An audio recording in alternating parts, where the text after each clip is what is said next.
All right, we are live on YouTube. Now we're going to try to go live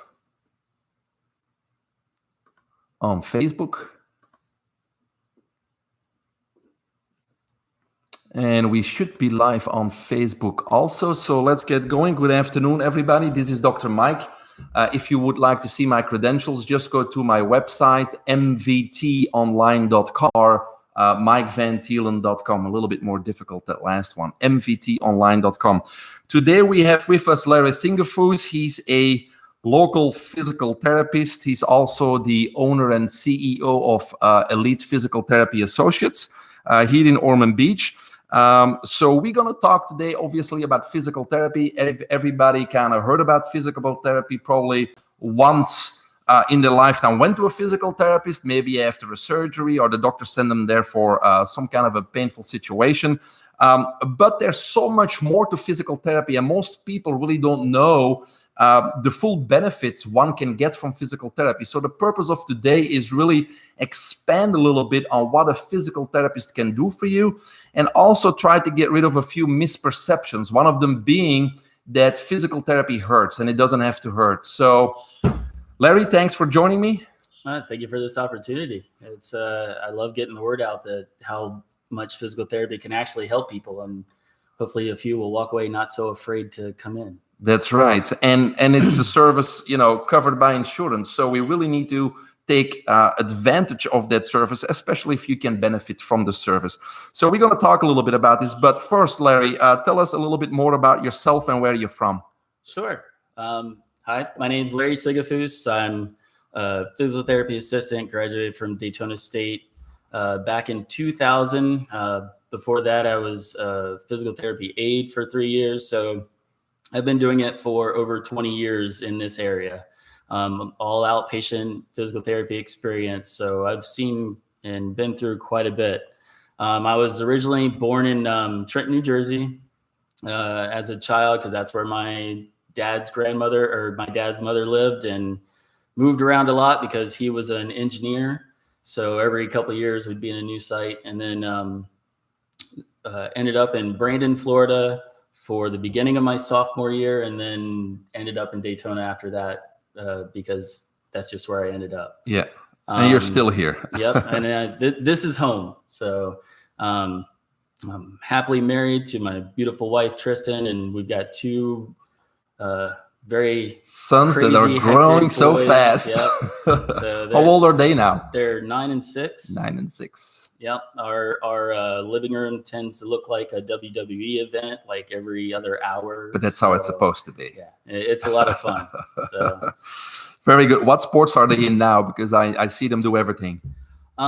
So right now, nothing's going on right now. We would be in between. What we were going into and would have just finished would have been baseball. Uh-huh. And then we would, if summertime and we're allowed to go back, they'll do basketball. Okay. And they've been doing soccer too. Soccer right? is that would be the next one. And I do my best. So does Tristan. We both try to coach, and you volunteer a lot in coach. Assist. Yeah. Very good. Very involved with the kids. That's what we like. Now, how did you get initially interested or involved in this field of physical therapy? I know you went to school for it, but how did you get an interest or involved in this? Well, it's kind of funny. You had another person on a few visits ago, Tasso. Yeah. The owner of Bodies. And one of my, I think, 3 jobs at the time while I was going through school was a personal trainer at Bodies. And there were a few clients, one of them that was actually a physical therapist, that said that my attention to detail and the way that I could get them to exercise without causing excruciating pain but still get benefits, that I should look into the physical therapy program. And I did observation hours. My first hour into my observation hours to get into the program, I never looked back. This was what was. So this is something that I want to do. Yes, forever. Help people. Excellent. Exactly. Okay. Now, besides working as a physical therapy assistant, you eventually decided to start your own outpatient facility here in Ormond Beach. Tell us a little bit about that. what made you decide to go solo, right? Yes, and scary event. My wife was pregnant with our first son, who was due in February of 2011, and that's when we were going to open up, and which it all worked out. But really, what led me to it was working for some of the larger companies, and what would happen is we would get scheduled with more patients than we could actually take care of properly. So I felt more like a personal trainer than I did a therapist, and I had skills and I had abilities to help people get better without just telling them, all right, do that exercise and I'll be back in 20 minutes. So the bigger companies was more red tape and it was more of a business, while you want more the personal touch and really focus on the patient. Exactly. So that's why I decided to start Elite, was because I wanted to get back to actually doing therapy and being able to work with a patient and get my hands on them to actually help them out. Yeah. Now, I've had some small businesses, and it's not easy to start a small business, and there's always some challenges. So from your experience as a business owner here in Ormond Beach, what are some of the challenges that you incurred? And at the same time, what are some of the real benefits of having your own business?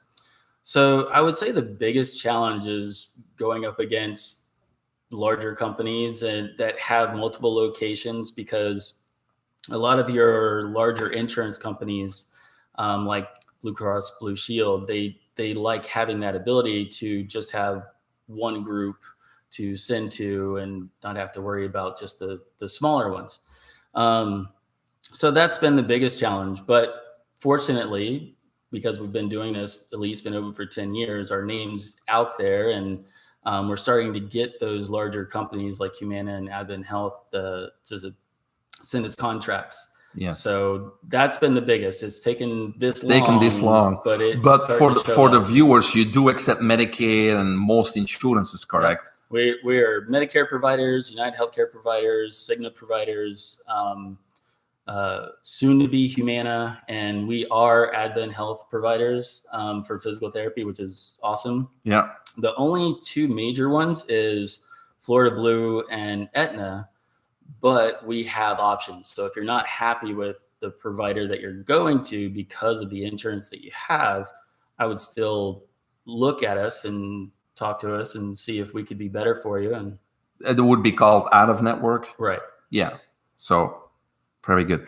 All righty. Excellent. Now, how has this pandemic, if we can call it that way, let's not start, but how does that affect you? Because I know small businesses, patients are probably, the older patients especially, they're probably very reluctant getting out there. So how has this played out for you?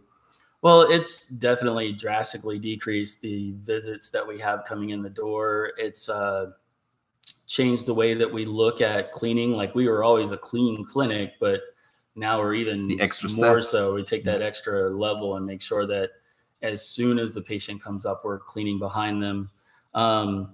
Whenever this first started, before it got too crazy, we asked the patients that had underlying morbidities to stay at home. That if it wasn't essential to, we'll get back to you whenever.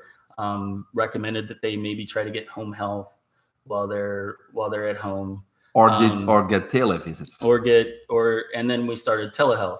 Yeah. We found an option to do that, and it works. I've used it on a few patients.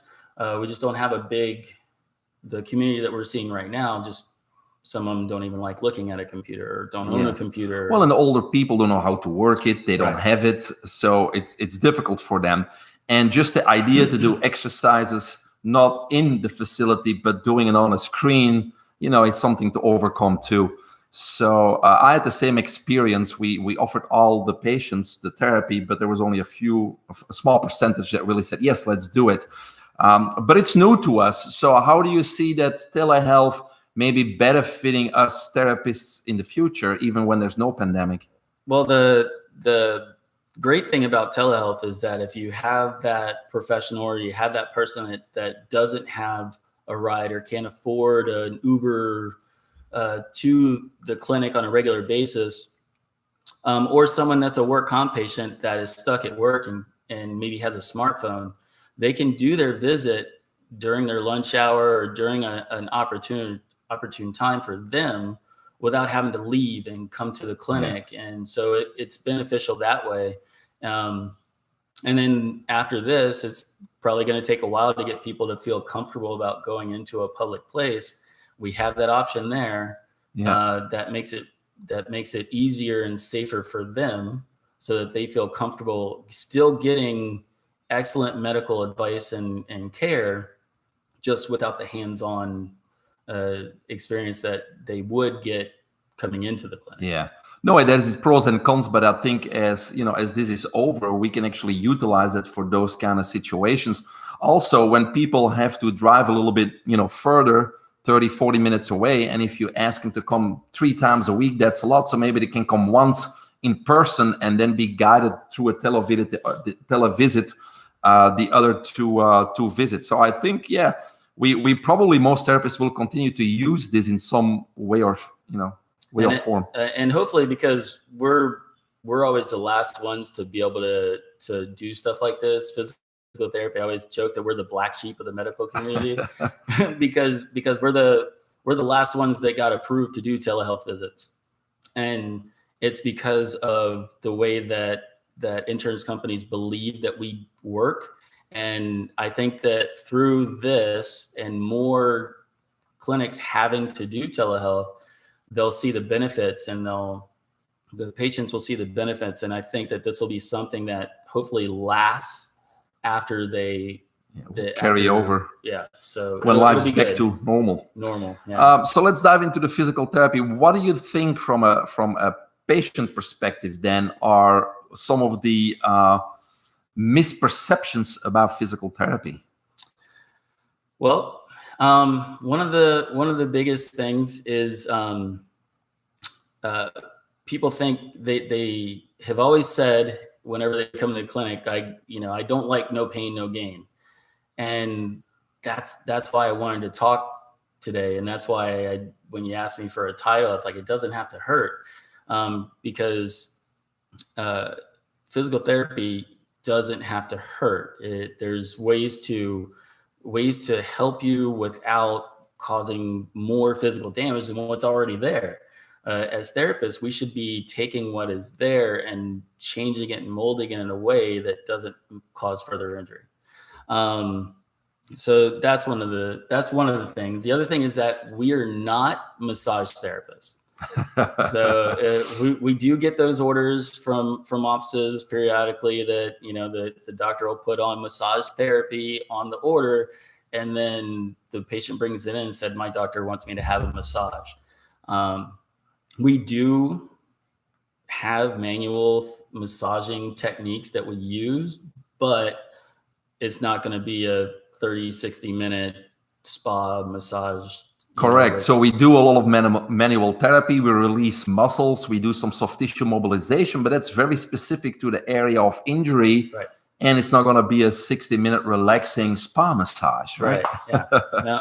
And we back it up. It's not going to just be soft tissue work. It's going to be soft tissue work followed by exercise designed to help maintain what we just loosened up. Yes. So you don't have to keep coming back. That's the idea. Exactly. Okay.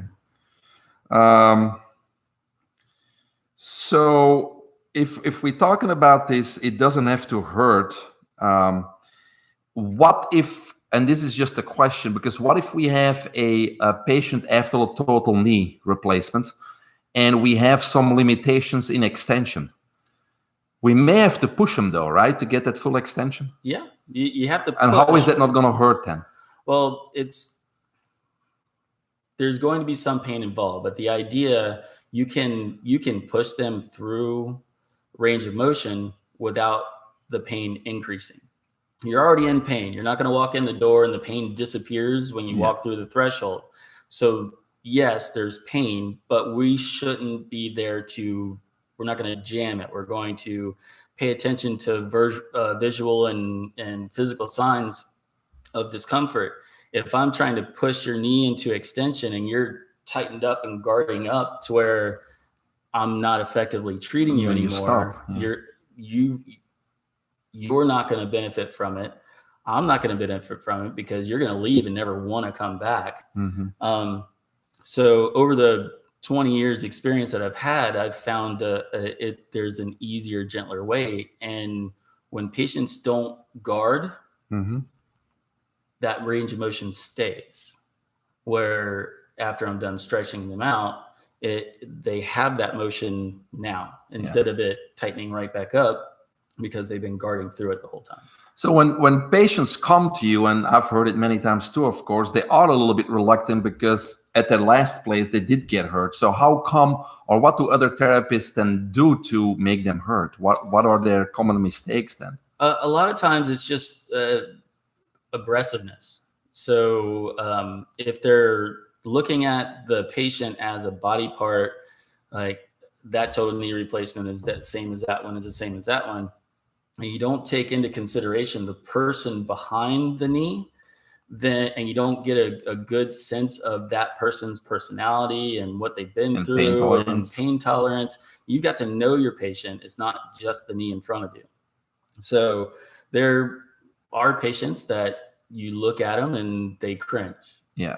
And then there's patients that are like, that's not enough, push harder. So you have to know your patient. And that's one of the benefits of not being overloaded and being able to pay attention to your patient. You get to know them. You get to not just their name and a number and do this protocol, because there are protocols out there for physical therapy, of course, especially when it comes to a total knee, but you need to really customize to your patient. It requires time and attention. Right. All right. Excellent. There's always been an exercise controversy, not just in our profession, but with physicians and healthcare workers in particular. And the thing that always struck me is that healthcare professionals always want to work on improving endurance, improving cardiovascular capacity. And it seems like it's been a misconception that in order to improve cardiovascular capacity or endurance, we need to do cardiovascular exercise, meaning we need to walk them at low intensity for a long time, or swimming or bicycling for a long time. But, research has showed over and over again, including simple exercise physiology books, that the best way to increase cardiovascular capacity is not cardiovascular exercise, but strength training. Strength training really is the most effective way to, increase the number of mitochondria, the oxygen factories, the vascularization, and get the most benefits. I don't come too much in hospitals, but when I first came here a long time ago, over 2 decades ago, I did work briefly in a hospital, and it's amazing how some therapists drag an older woman with the walker through the hallways because they're working on endurance. But if you don't have any strength, what's there to endure, right? So there's this physiological law of specificity of exercise, which basically says to perform a task, you need to build strength to build that task. And in sports medicine, we always say you need to get in shape to play, not to play to get in shape, right? Absolutely. So I believe that strength training is really the way to not only improve strength, but also cardiovascular output. Having said that, when would be an appropriate time to introduce cardiovascular exercise to patients and not strength training? I've always strength trained first, so I don't know if there ever is a benefit to just put them on a bicycle or a treadmill to build up cardiovascular. That's more of I leave that for the personal trainers after you're done getting better with physical therapy first. Yes. So what we tend to do is, let's say we have a patient that does have poor balance. You still have to strengthen their core. You have to strengthen their hips and their legs. And you've got to get them to a point to where they're physically able to work towards that endurance of being able to stand for longer periods of time or walk for longer periods of time. So I don't know if there is ever really a good, just throw them on a bike. Good, and I was wondering because, I don't believe in that. When you go to a physical therapy place, they put them on the bike 20 minutes, they put them on a treadmill. And again, to me, that's not physical therapy. They could do that at the gym too, so it wouldn't be a skilled performance. The only way that we think it may be beneficial if you really want to burn fat, right? Because you got to go longer than 20 minutes. You got to go at low intensity if you want to lose weight. Weight loss is another podcast, I guess, but 80-90% of weight loss is diet anyways, and not necessarily exercise.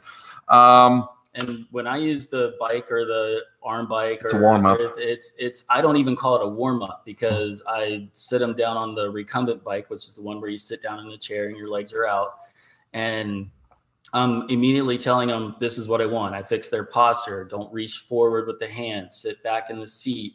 I want your knees to go straight, everything in a nice straight line between the ankle, knee, hips, and shoulders, so that we're working on posture and alignment. And postural muscles. Right away.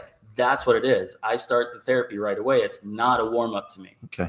Same thing with an arm bike for a shoulder or a neck patient. I'm not just, all right, do this exercise, I'll be back in 8 minutes.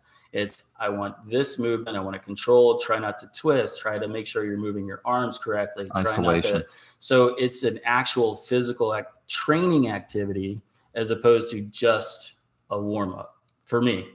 Well, and from the gym, I've been working out with Tesso to try to get my swim record. So it's amazing, though, how people talk about how much pounds they can press or a leg extension, but just changing their posture a little bit or changing an angle a little bit, suddenly their 400 pounds becomes 200 pounds when they do it correctly. So you really can't compare how much weight one person or one athlete versus the other one pushes unless they do it the exact same way, exact same posture, exact same angle, and exact same equipment, right? Exactly.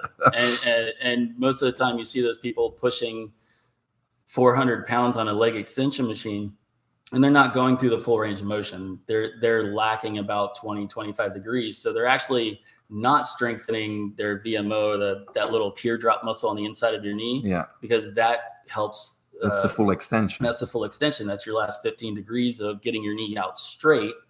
And when that gets weak, it leads to other problems. So you can do 400 pounds and still have a lot of knee pain because that inside portion of your knee isn't stable. And then they go with the 400 pounds all the way to 90 degrees. So they take the weight off their leg, which then all the weight is on their ligaments and stuff like that, because the quadriceps only function till about 60. So if you would go slowly back to 60 degrees and don't take the load off your knee and then go back up, it would make it 10 times harder to do. You won't have a break. Be able to do 400 pounds. No, exactly.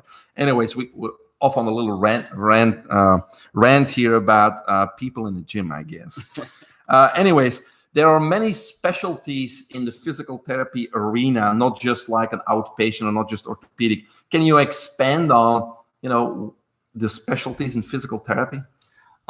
Sure. There's a lot of sections of physical therapy, from geriatrics to pediatrics. So geriatrics being the older population, pediatrics being children. And each group, there are specializations in those. But there's also, we have therapists that specialize in vestibular, vertigo, loss of balance, dizziness. We have patients or therapists that specialize in Parkinson's or muscular sclerosis or muscular dystrophy, which is more of your pediatrics one anyway. And then you can even have an orthopedic clinic, but only do shoulders. Yeah. So the way that I was brought up in this area, and I consider being brought up like a child, because I got to see everything. I worked for companies that had no specialty. It was anything that showed up, we worked on. The Walmart of therapy. And so because of that, I got really good at understanding many different, and that's why we have some things that we specialize in because we see more of it. Mm-hmm. But then there's other things that show up in our door that we're really good at taking care of, but you're not focusing on it necessarily. Right. Okay. I mean, I even know therapists that have a lymphedema certification, right? So within the therapy, there's many, many specialties you can get into. And so, also based on, what your condition is, you might look into what the specialists of the therapist are to end up at a better place. Absolutely. Okay. So what are some of your specialties then? So as with most outpatient clinics, it's orthopedic. But orthopedic is kind of a general and it's easy. We're excellent with working with joints because we are movement specialists. That's what physical therapy is. But our doctor of physical therapy, Dr. Brian, he's also very proficient and does a great job with vestibular. And when people think vertigo, usually they get sent to physical therapy with they need an Epley maneuver. Yeah. So that's what happens, and it doesn't. And they may be lucky, but most of the time not. Right. So explain to our viewers a little bit more about how do you assess somebody with vertigo or vestibular symptoms or dizziness that are sent to you. On what are the different possible causes of that, and how would you treat that? Sure. So the crystals, the BPPV, is probably the most prevalent one. And there's a real easy test to see if that's what happens. And then when that test comes up negative, there's a whole other eye exams that we can do to check for. So let's go back. You say crystals. So for the viewers, that has to do with the ear? Correct. Yeah. So inner ear, there's little feelers in your inner ear, and they're covered with calcium. And as we get older, what happens with the calcium, just like with any other bone, it gets a little brittle and sometimes it breaks off. And that's the crystal that is floating in your inner ear. It's kind of lodged there. Right. So and that may interfere with the balance. Right. So depending on different ways that you move your head, it goes over those filaments. And even though it's just a really tiny microscopic crystal, it throws you into the worst drunken night you've ever had. And so the doctors assume all vertigo or BPPV, correct, is caused by that. So they send them to a physical therapist so they can get that assessment and get the Epley maneuver, which is a movement to dislodge that crystal and get it out of the ear. Right. So it's designed to help position the patient so that crystal goes through the ear canal and then transfers itself into the body and disappears.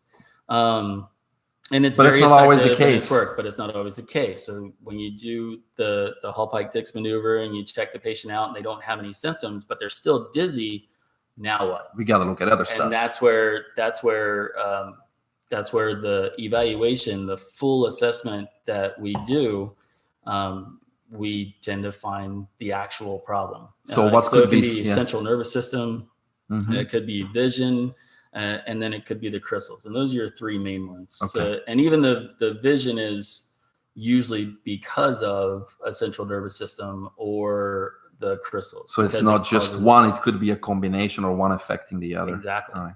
So therefore you need a specialist to know what they're doing in that arena. All right. If you guys are dizzy, not from drinking, you can always contact Larry. They specialize in all the orthopedic stuff, sports injuries, after surgeries, those types of things. And at the same time, vertigo. But, they take any client because they have a lot of experiences in all kinds of other conditions. Actually, we used to send Larry a lot of neuropathy patients, right? Yeah. Neuropathy patients, obviously, pain, burning in the lower legs, balance problems, etc. So Larry was very proficient in helping our patients with neuropathy also. Now, what conditions do you think most people are not aware of that could also benefit from physical therapy?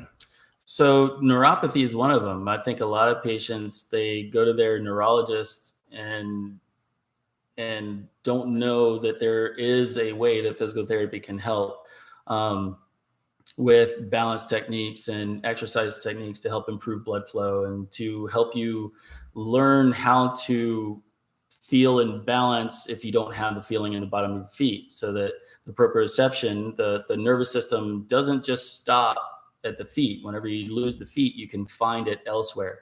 So we help you find that to help improve your balance and find your new center, basically. And then help with pain relief. So a lot of time with neuropathy patients, because of the lack of blood flow, they have pain. So with exercise and stretching and just understanding what proper footwear and keeping your feet warm, of all things, it helps to reduce pain. It's a simple fix, and we help with that. And in this case, would you say, because I never owned my own physical therapy business, would you say a lot of neurologists really don't send those types of patients to a physical therapist, or do they? Not enough. I think that if more neurologists did that, then I think that they would get better results with what they're trying to do through medication treatments with their patients. But I think that with just about everything. Yeah, sure. So that's why I always try to talk to my patients when they finally come in. Well, now you know that therapy helps. Yeah. So next time you go into the doctor, let them know. And then, because a lot of times they don't know. Yeah. Like I said, we're the last resort. Physical therapy is, you go to your doctor with a shoulder problem. Here, take this. Come back in 3 months. Still hurts, doc. All right, let's try this. Injection. All right, and then 3 months later. All right, well, now let's try therapy. And then we don't get you until you're 6 to 8 months to 2 years afterwards. And it's a chronic condition now. If we would have had it in the acute phase, you would still be going through it. Yeah. So most likely.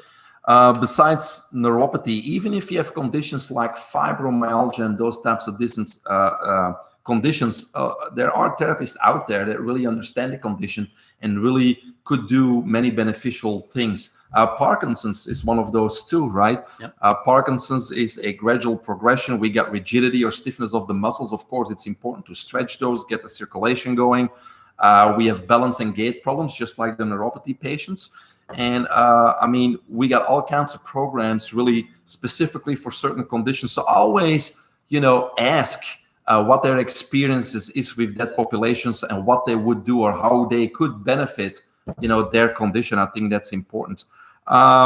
So even if you've had a condition for many years and maybe you had therapy a few years ago, just realize that many of those conditions are progressive, getting worse and worse. And a physical therapist is really a good healthcare professional that can help, slow down at least the progression by keeping you active, by getting you in the right exercises, by continuously stretch a correct posture and those types of things. Do you want to add something to that? Absolutely. And if you've had it in the past and it helped you then, and you have a progressive disease like Parkinson's or multiple sclerosis, then when you do progress, those same exercises that you were doing then probably aren't going to be as beneficial to you as something that you might need to be changed into. For sure, in different stage. Right. So because of those different stages, it's always a good idea to get looked at again, just to reassess. Make sure and let us reassess you. Let us give you some new things to do, because again, even in a healthy person, if you do the same thing over and over and over again, that area is going to get weaker.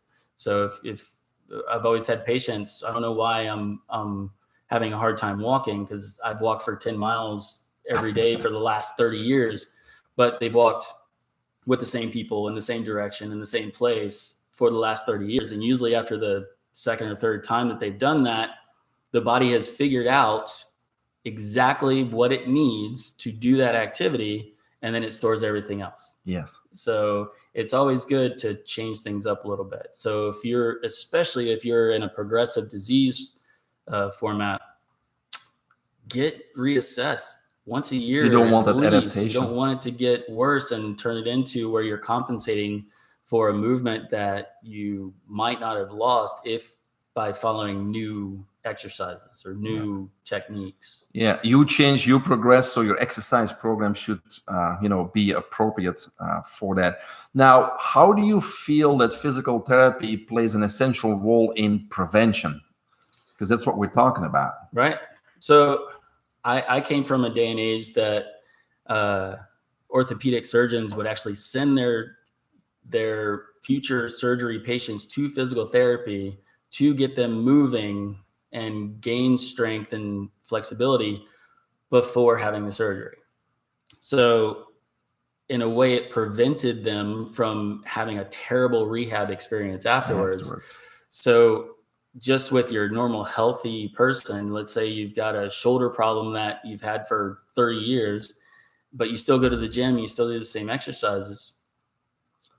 If you actually came in and just had a few appointments and let us correct that movement, then you're not going to keep re-injuring yourself, because obviously what you were doing isn't working. So let the movement professionals, the specialists that control that movement, teach you some new techniques and things that you can then gain strength and stability and lose that compensation and not be in pain for the rest of your the rest of your next 30 years. Yeah, I mean, that's a great point. And the other thing I think is, especially from a preventative point of view, is posture, right? We always talk about posture, and we all know we shouldn't sit slouch and sit straight up, but there's so much more to that. And it's a physical therapist that really has the education and the expertise to really teach you, not just like, hey, you can't sit like this, you got to sit like this, but give the appropriate exercises and instructions to eventually sit in that right posture without having to think about it, right? Exactly. Because initially it's like, oh, I got to remember it, but it is a progression to get yourself in a better posture, because a faulty posture gives a muscle imbalance. Repetitive motions, doing the same job or the same hobby years and years and years, will cause one muscle group or certain muscle groups to, get strong, and others that are not used get weak, just like he talked about that walking, right? And so we're dealing with muscle imbalances. And when there's muscle imbalances in our body, and all of us have them, right?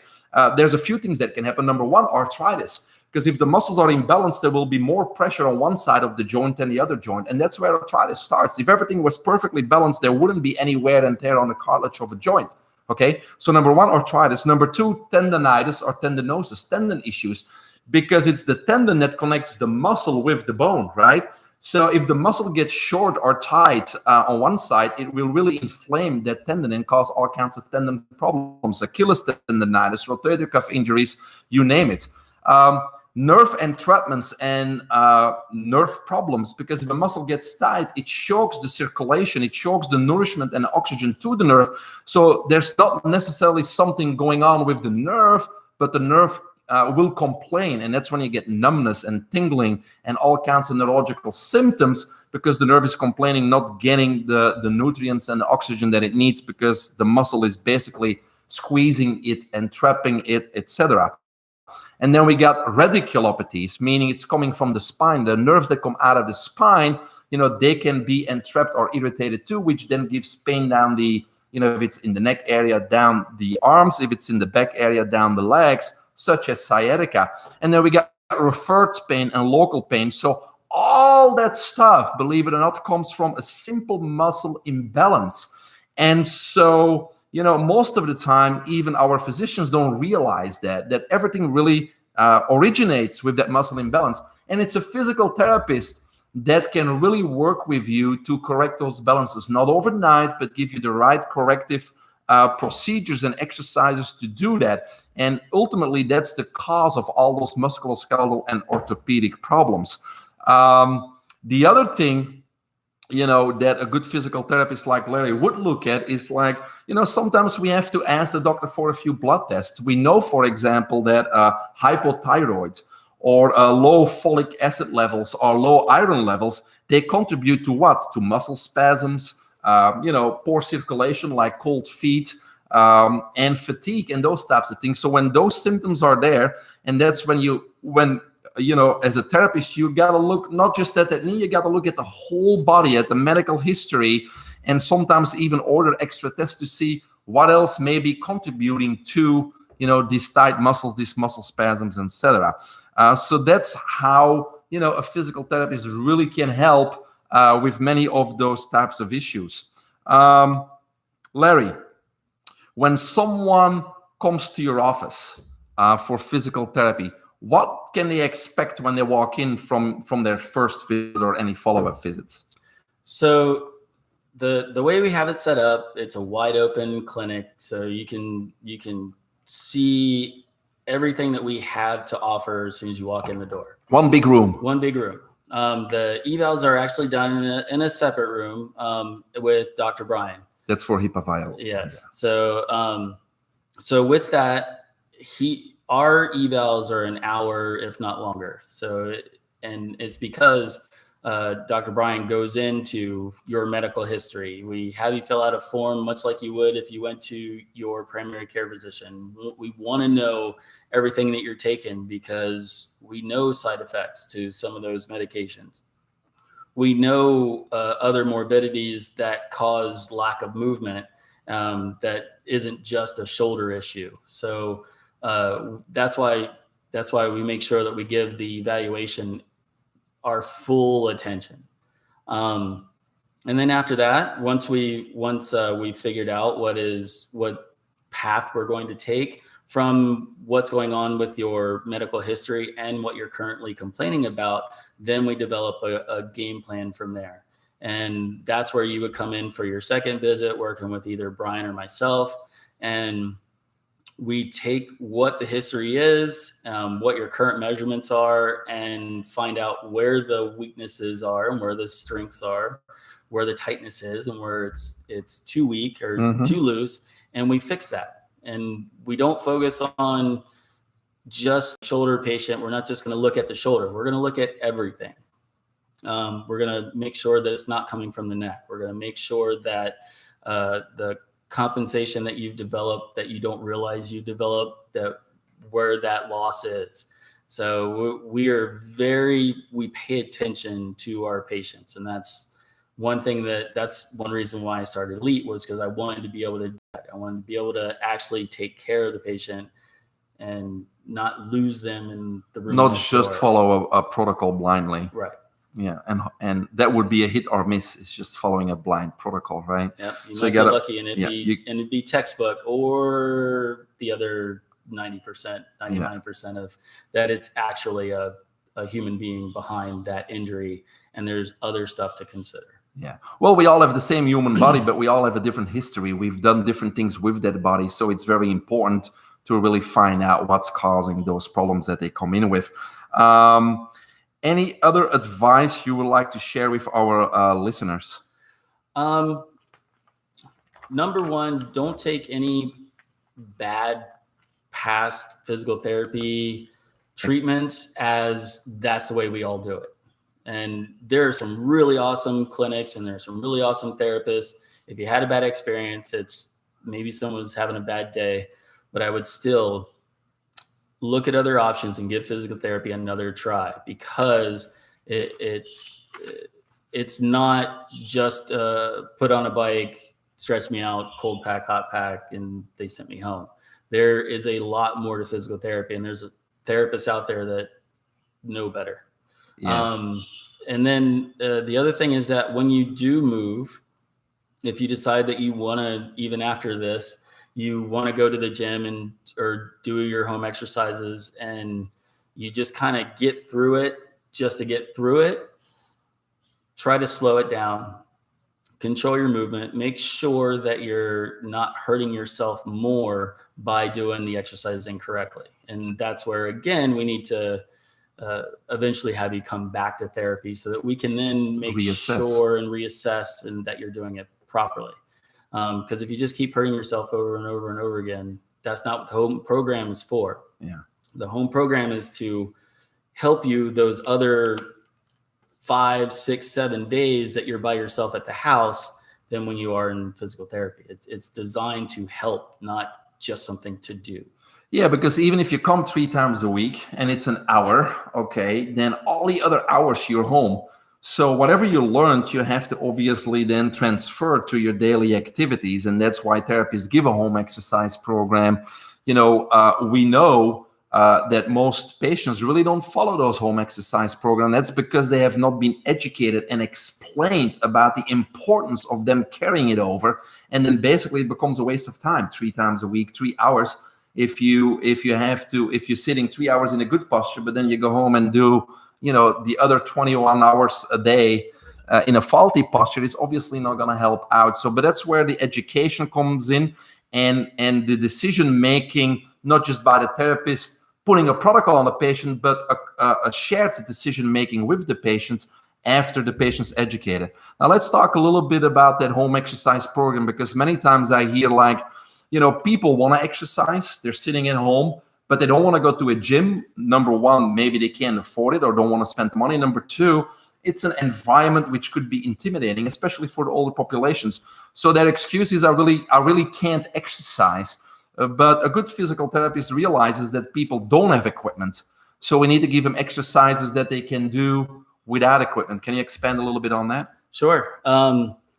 So if you ever come to stop by the clinic just to check it out, you'll notice one thing, that we have a bicycle, we have an arm bike, and then there's tables. Very limited equipment. Very limited. It's not a gym. I don't need gym equipment to get you better, because it's not about how much weight can you push on that machine.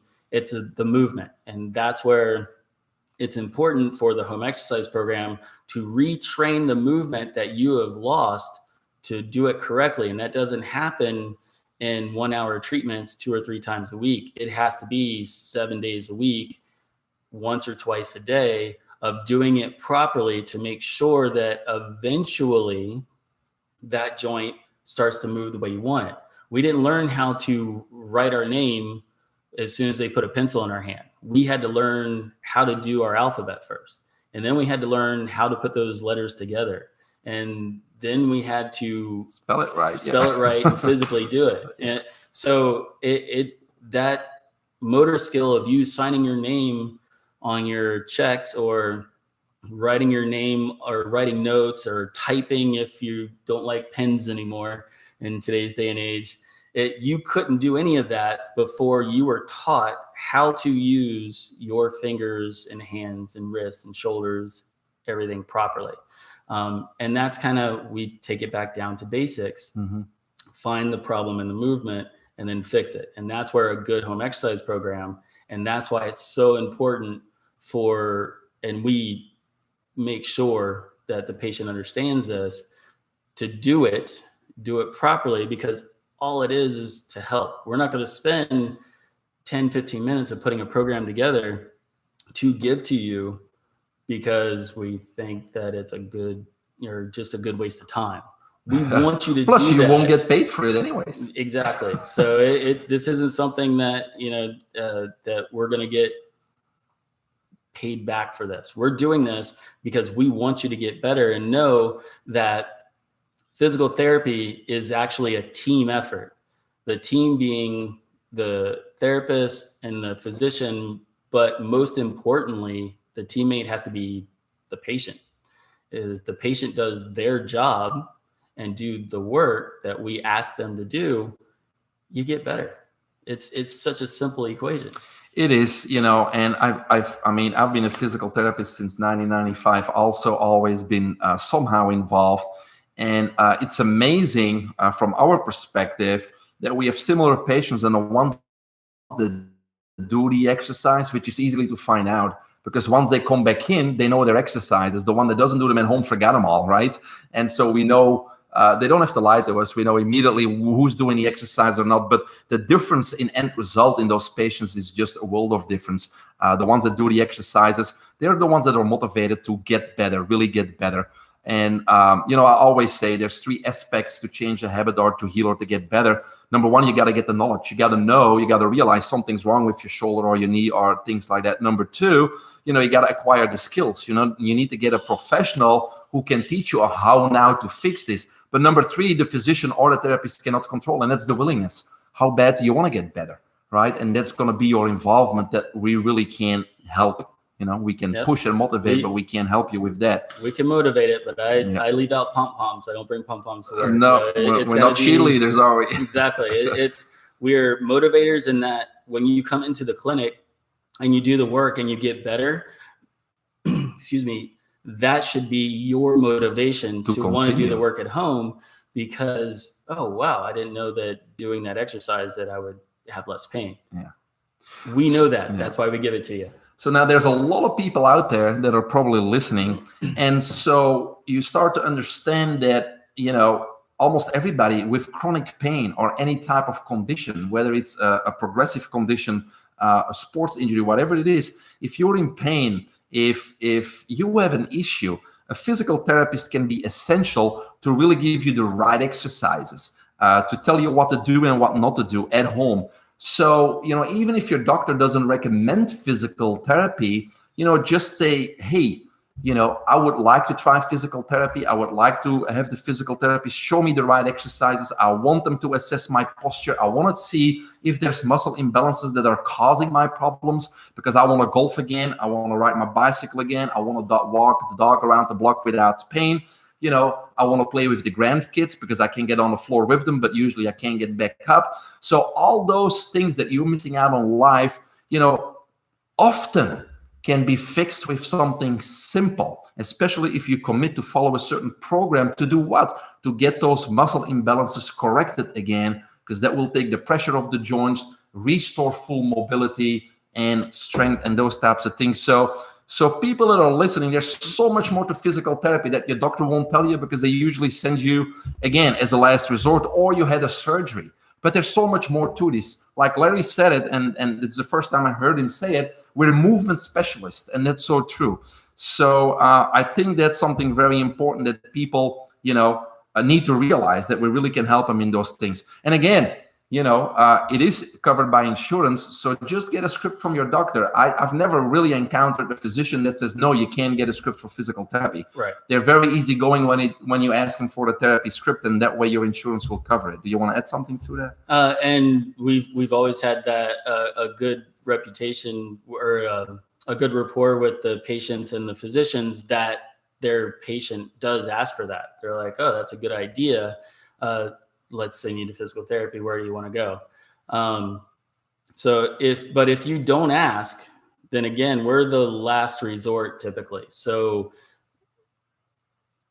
physical therapy helps. It can help with so many conditions. So give it a try, but make sure that you are your biggest patient advocate and ask the physician for an order to come to therapy. Yeah. And again, they're doing their job. They're doing what they're told. So yes, they're going to put you on medications for the pain, for the inflammation, right? And they may work short term. If they don't work, they put you on another medication and wait out 3 months and see what that does. But meanwhile, you may be making things worse, because the wrong things, the wrong movements that you're doing. Maybe you think I got to go to the gym to strengthen this, but if there was a rotator cuff there, guess what? You're tearing it up even further. So it's very important to get that movement or therapy assessment in those situations. When all the medications don't work, often they do what? They suggest an injection, maybe even a steroid injection. The steroid injection may work short time by, really subduing that inflammation, but everybody can Google the possible side effects of steroids in your joint and on the bone. So even though there may be a short-term relief situation, in the long term, it's really eating away on your cartilage and your joints. And when that doesn't work, then they're gonna maybe suggest even surgery. And so all of that possibly could be prevented by some simple exercises and postural, correction. Larry? And that's why so many patients over the years, it was like, I got an injection 2 years ago and I didn't need another one until just recently. But this one I got injected and 2 days later I was still in pain. Well, that's because the first time there was like the initial inflammation response to a new injury. So it knocked it out. Yeah. So, but now that acute injury, because it wasn't taken care of through movement and exercise, has led to weaknesses and compensations that has now led you to a place where the soft tissue or the joint itself is in so much of a destructive pattern that an injection that helped you 2 years ago just doesn't feel good or doesn't help at all. Because there's no acute inflammation. Because as soon as the inflammation goes, or as soon as the shot goes away, the problem's still there. So you go to move it again and you're just starting it all over again. So that's where any pain in those joints, any lack of mobility, anything that is causing you not to be able to do the things that you like to do, golf, tennis, walking your dog, being able to walk out to your mailbox and get your mail without pain, there's probably a joint issue. So if you come to a physical therapist, we can then work on getting that better and improve the quality of your life. Yeah. Just by having you do some real simple, easy exercises. No side effects, right? Right. No side effects. There's it's easy to do because the instructions are there. And we don't work on we have a couple, but we don't work on many Olympic athletes. So Yeah. We know our population, we know the people, we adjust ourselves to the person that we're working with to know that I don't need you to push a bunch of weight to get better. I just need you to stand up properly. And I need to strengthen those muscles and stretch out the ones that are tight that are pulling you forward. So that there's finer ways of treating patients than just the gross, here, do this. Well, you know, the reason I invited Larry too is because I worked with him in the past, and what really caught my attention is that yes, he treats patients one-on-one, takes his time, he's very patient. I don't have that virtue, but he's very, very patient, takes his time, customizes the program, and that's why we have sent many neuropathy patients and other patients to him with great results. Always the last question, Larry. People always ask, heat or cold? So all right, if you hurt yourself within that first 72 hours of the initial injury, ice is great because it helps calm the inflammation down. After that, it's really whatever makes you feel better. The inflammation's going to be what it is at that point. So if a hot pack makes you feel better, as long as you don't put a hot pack on and it swells up on you, then do whatever feels comfortable. But those first 72 hours is good for ice, just to settle it down, because you don't want to get rid of inflammation, because inflammation's healing. You just want to calm it down to calm the pain down. Yeah. And that's good. Again, he always, you know, says the right things. It's what's best for the patient, or what do they feel, right? You know, I've had this discussion so many times. So this is kind of my little take on it, right? The whole ice thing, in my opinion, really comes from, you know, the sports world, the athletes. When they swell, you know, we need to get that swelling down immediately, because they need to fit in their shoe, they need to fit in their cleats, and you know, they're a big investment. So tomorrow they need to train, and the day after there's another game. So that's where the ice comes in. And ice obviously does cause constriction and squeezes that fluid out. So if that's the purpose, ice works great, right? But when we think about healing, when we think about an injury, right? When we injure ourselves, of course we're gonna have pain, because the body's gonna tell you, hey, there's something going on, and I want you to know you need to take care of that. Your body's telling you, you know, don't do what you've been doing, because this needs to heal, right? Many of us ignore that warning sign, of course. But when it swells too, the swelling or inflammation is what? It's the start of healing. It's the initiation of the healing process, right? And so when we do put ice on, when you're not an athlete, you know, another way to look at it is what you're doing is you're contradicting, or you're inhibiting the healing process by getting that swelling down. Okay, so I personally am really a believer in heat or nothing, you know, nothing, because the body knows what it's doing and it's trying to healing. But heat is the opposite of ice, right? It dilates, it opens things up, which means the circulation comes in, you know, oxygen comes in, nutrients come in, and the waste products, your pain products, your ergogenic substances, they can get out, right? So when we use heat, we open that up. But I'm with Larry though, because you know, in the beginning, it's good to get some of that inflammation down, for sure. And a lot of people do tell me, when I tell them, you know, let's use heat, they say, well, but ice gives me more relief. Of course, ice gives more relief because it numbs the pain receptors. So from a pain relief point of view, ice works usually better, right? Especially in those acute situations. But if it's chronic pain, if somebody had really low back pain or shoulder pain for years, they usually prefer heat, because heat gets that circulation in, and it's right? more comfortable. And it's more comfortable, especially here in Florida. You try to put someone on a cold pack, and luckily they go from our 72, 73 degree clinic out into 90 degree weather, and everything's fine. But no one likes cold. That's why Northerners move to Florida, because they don't want the cold anymore. So just that initial, that cold. Some patients don't like it. So whenever you put a cold pack on someone that doesn't like the cold, they're going to guard, and they're going to be, so they're going to tighten up their muscles. Yeah. So again, it's again, even the heat and cold discussion is more a discussion with the patient and customize that situation. But the therapists need to have input too. And that's why, again, an assessment is important, because if you're coming in and after the the whole assessment, it seems like your problems are circulation problems. You probably don't want to use ice. You want to open that up. You want to get the modalities and the exercises to get that circulation to that area, and that's where heat can help. So again, it's a combination, a shared decision between the therapist, the movement specialist, and the patient. Even when it comes to cold. Even whenever it comes to cold and heat. Yeah. Yes. The age-long discussion and argument, which one's better. Yes. But, very individual. Larry, do you have anything else to say to our viewers? Just where can they reach you? So we do have a website, and it's a long one. Elite Physical Therapy, ASSOC.com for associates, right? We have a Facebook page. Our phone number is 386-675-6114. But most importantly, most of your physicians have our information.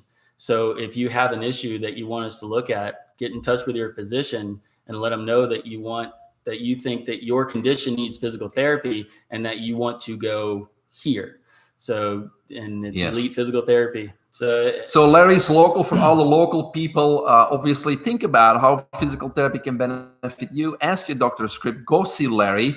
If you're not local, again, just like any profession, guys, there's bad plumbers and good plumbers. There's bad physical therapists that just want to make some money and put you on some heat and put you on a bike and really don't take the time to learn to know you and really look at what your goals are. And you really don't get the help. You're wasting your time. So when you do go to a therapist that you don't know or not familiar with, or the doctor sends you to one, ask questions. What is your specialty? How many people are going to be there when I'm there? That's a good question to ask, right? How many therapists do you have? How long have you been in business? What is your experience? What are your specialties? We talked about Larry's specialties, right?